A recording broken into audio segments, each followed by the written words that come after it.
ETF index mutual funds నేర్చుకుని stock మార్కెట్లో రాణించాలనుకుంటున్నారా? వెంటనే ఈ నెంబర్కి కాల్ చేయండి.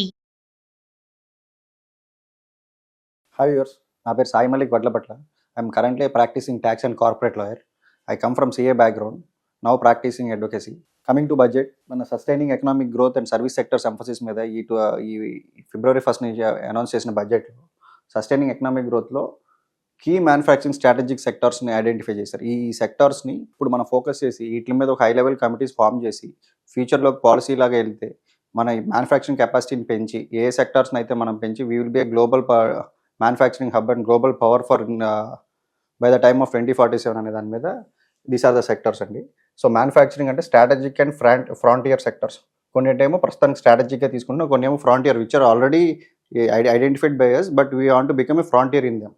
ఫర్ ఎగ్జాంపుల్ బయోఫార్మా మనకు ఆల్రెడీ ఎస్టాబ్లిష్డ్ నేమ్ ఉంది. During covid times we see that how much medicine has been supplied to world countries. So బయోఫార్మాలో ఉండి దాన్ని మనం ఇంకా ఫ్రాంటియర్ వెళ్ళి కొంత dependency is now on China and US countries. So to become a frontier making a biopharma శక్తి completely all over the world, అదొకటి. And developing and hi-tech tool rooms in CPSE, central public sector ఎంటర్ప్రైజెస్లో tool rooms పెట్టుకుని ఆ public sector ఇండస్ట్రీస్లో a type of tools, a type of mechanisms వాడితే మన production ఇంకా పెంచాలనేది ఆ టూల్ రూమ్స్ డెవలప్ చేయాలనేది స్కీమ్ ఫర్ కంటైనర్ మ్యానుఫ్యాక్చరింగ్ని మనం డెవలప్ చేసి దాన్ని బట్టి దేర్ బై ఎక్స్పోర్ట్ బాగా ఎన్ఫోర్స్ చేయొచ్చు, ఎక్స్పోర్ట్ బాగా ఇంక్రీజ్ చేయొచ్చు అనే దాని మీద integrated programme for textile industries. This is the highly neglected area for the past few years అండి. 2007-2009 తర్వాత there was no critical emphasis on manufacturing of textiles in India. That is the time when China picked up and they now become a largest exporter. China and Bangladesh become a larger exporter of textiles. So keeping that in mind, మనం దాని ఇప్పుడు strategic unit కింద అనుకుని దీనికి ఒక high level unit కమిటీని form చేసి ఎలా ముందుకు వెళ్ళాలంటే ఆలోచిస్తుంది.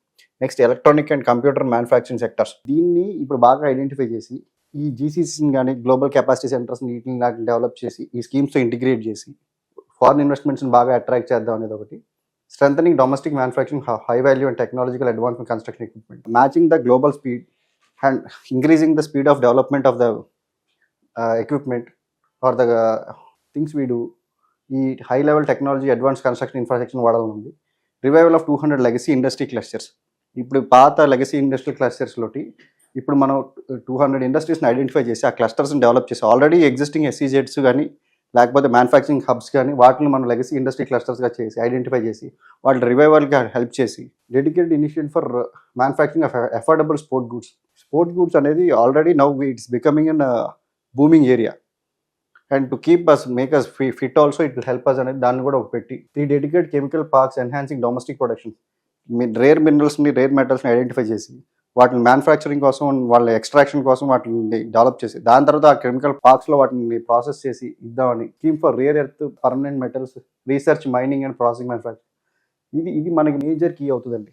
ఈ రేర్ మెటల్స్ని ఐడెంటిఫై చేసి India is having a vast variety of, మన కల్చర్ ఎంత వాస్ట్గా ఉంటుందో అంత variety of rare metals equipments ఉన్నాయి. We are now digging deep in to identify what are all the underlying minerals and metals in India to support Indian semiconductor mission. These two are highly interlinked అండి. So this is the main sustaining economic growth achieve చేసిన ఇనీషియల్గా identify చేసిన strategic and frontier sectors.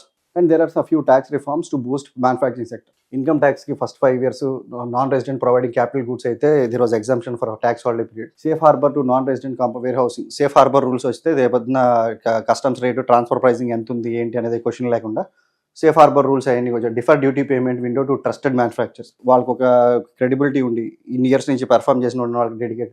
Increasing of limited duty free imports, ఆ duty free పెట్టి very specific to food product, sea ప్రోడక్ట్ని initiate చేసి ఇనిషియల్గా ఇందుకు ఉన్న 1%, 3%కి FOB value of the previous year export turnover చేసి thereby where we can export our sea food material to other countries. Duty free import, specific inputs, extension of time limit for export, all these are policy related documents అండి. మానిటరీగా ఇవాళ ఇంత quantify చేసి చెప్పలేము.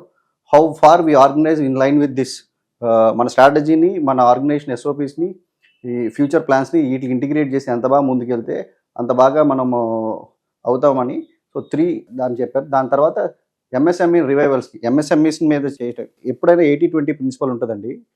80% of revenue will come from MSMEs, 20% will come from small people. So ఈ MSMEsని ఛాంపియన్స్గా create చేసి దాన్ని బట్టి inclusive participation చేసి చేద్దాం అనేది ఈ గవర్నమెంట్ థింగ్ అండి. So with that dedicated 10,000 crore fund of fund కాన్సెప్ట్లో ఎస్ఎంఈ గ్రోత్ ఫండ్ క్రియేట్ చేద్దామని setup by self reliant India 2021 with 2,000 crore. 2,000 crores పెట్టి సెల్ఫ్ రిలయంట్ ఇండియా అని చెప్పి 2001లో ఇనిషియేట్ చేసిన దానికి ఇంకొక 2,000 crores పెట్టి టాప్అప్ చేద్దాం అనుకుంటున్నారు. సో ప్రొఫెషనల్ సపోర్ట్ కార్పొరేట్ మిత్రాస్ అనేది ఇన్స్టిట్యూట్ ఆఫ్ చార్టర్డ్ అకౌంటెంట్స్ కానీ ఐసీఐ కానీ ఐసీఎంఐఎస్ కానీ Tier 2 Tier 3 సిటీస్లో కార్పొరేట్ మిత్రాస్ ట్రైన్ ఇచ్చి జిఎస్టీ ఫైలింగ్స్ కానీ ఎక్స్పోర్ట్ ఫైలింగ్స్ కానీ ఇంపోర్ట్ ఫైలింగ్స్ కానీ ఏదైనా పాలసీ వరకు మనం అప్లై చేయాల్సిన ఏమైనా ఉన్నా కానీ వాళ్ళకంతా ట్రైనింగ్ ఇచ్చి ఈ రిక్వైర్మెంట్స్ అని మనకి కంప్లైన్స్ రిక్వైర్మెంట్స్ అని అఫోర్డబుల్ కాస్ట్లో దొరికేటట్టు అండ్ లిక్విడిటీ సపోర్ట్ మ్యాండేట్ ఇవన్నీ లిక్విడిటీ ప్రొసీజరల్ ఆస్పెక్ట్స్ అండి. ఈ క్రెడిట్ గ్యారంటీ ట్రస్ట్ స్కీమ్ కానీ జమ్ పోర్టల్తో ఇంటిగ్రేట్ అవ్వడం కానీ రిసీవబుల్ అసెట్ బ్యాక్ సెక్యూరిటీస్ని డెవలప్ చేయడం కానీ సెకండరీ మార్కెట్ లిక్విడేట్ చేయడం కానీ removal of current value cap of 10 lakh per consignment on courier export. 10 lakhs per consignment on courier exportsకి ఇంతకుముందు ఉన్న లిమిట్ని ఇప్పుడు కంప్లీట్గా అబాలిష్ చేసి we can be any value 10 lakhs వరకే ఉండాలి, 10 lakhs దాటితే మళ్ళీ కస్టమ్స్ క్లియరెన్స్ ఇవన్నీ ఉంటాయి అనే క్వశ్చన్ లేకుండా it has been completely removed అండి. This is on economic sustainable growth అండి. Thank you.